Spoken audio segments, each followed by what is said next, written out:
করেনি। আর যদি বিচার করতো দেন তাহলে আমি আমার স্বামী আর হতাম না। আর যদি বিচার করতো তাহলে আমি স্বামী আর হতাম না।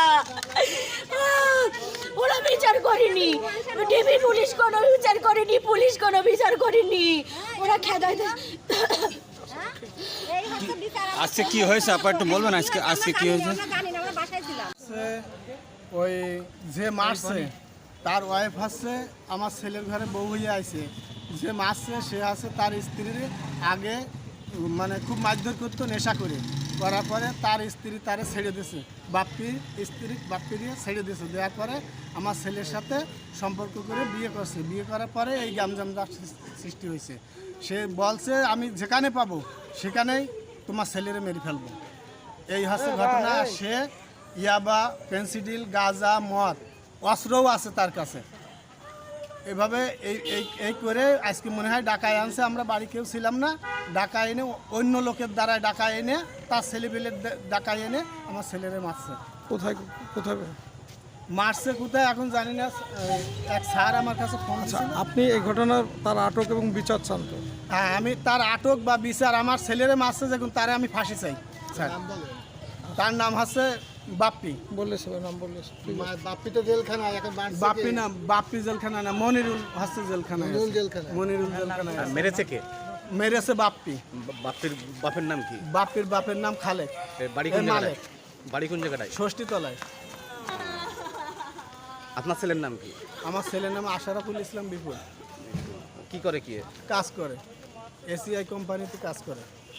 আপনাদের বাসা কোন জায়গাটায়? আমার বাসা আগে ষষ্ঠীতলায় ছিল। এই গ্যামজাম হওয়ার পরে আমি এখান থেকে চলে গেছিলাম, যে মাইকদের ঝুট ঝামেলার থেকে আমি আরেক জায়গায় চলে যাই ছেলেরে নিয়ে।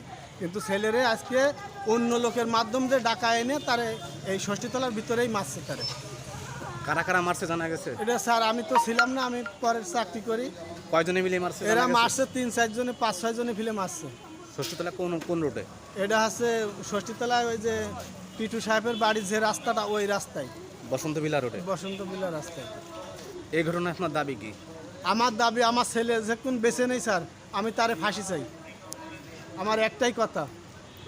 আর এই বাপ্পি কি করে? কি বাপ্পি ইয়াবা বিক্রি করে, পেন্সিডিল বিক্রি করে, গাঁজা বিক্রি করে, এমন তার কাছে অস্ত্রও আছে।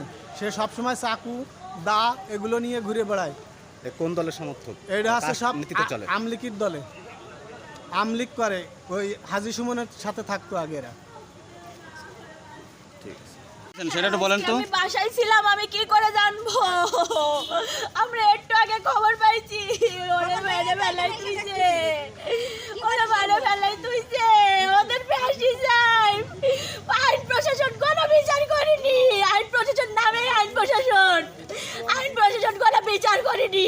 কারা মারতে পারে এত আপনার বিচার সঙ্গে? চাইছি আমি, এত বিচার চাইছি আইন প্রশাসনের কাছে যে আমার বিচার করেন, ওদের বিচার করেন। ওরা কোনো বিচার করেনি। কারা মারতে পারে আপা এটা? ওরাই মেরেছে। কারা একটু নাম বলেন তো। আপনি কারা মেরেছে একটু বলবেন?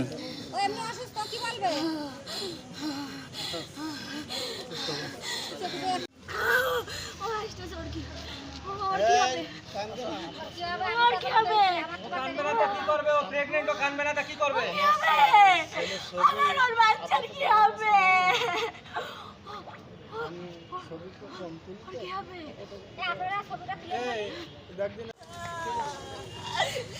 আমি বাচ্চা কি করে দেবো বলো?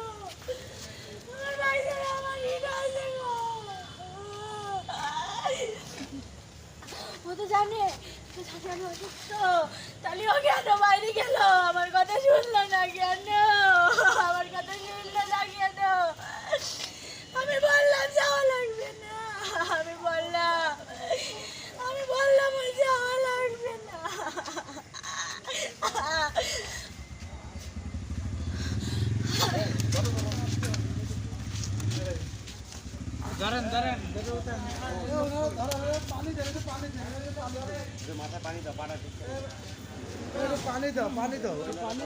পানি আছে ভাই গাড়িতে।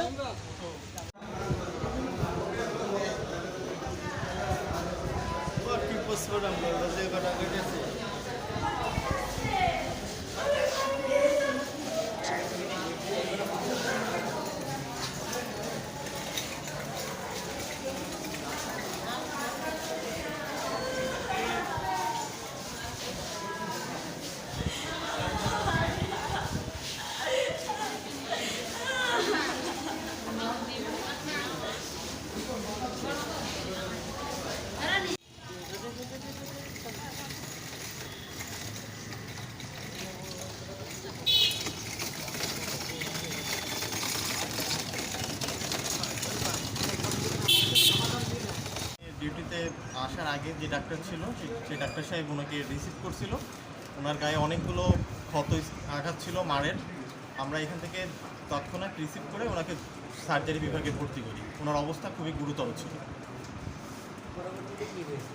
পরবর্তীতে সার্জারি ওয়ার্ড থেকে আমরা যেটা শুনছি যে উনি মারা গেছে। এখন তো ময়নাতদন্তের জন্য এই লাশ ঘরে রয়েছে। অতিরিক্ত রক্তক্ষরণের জন্যই মারা গেছে।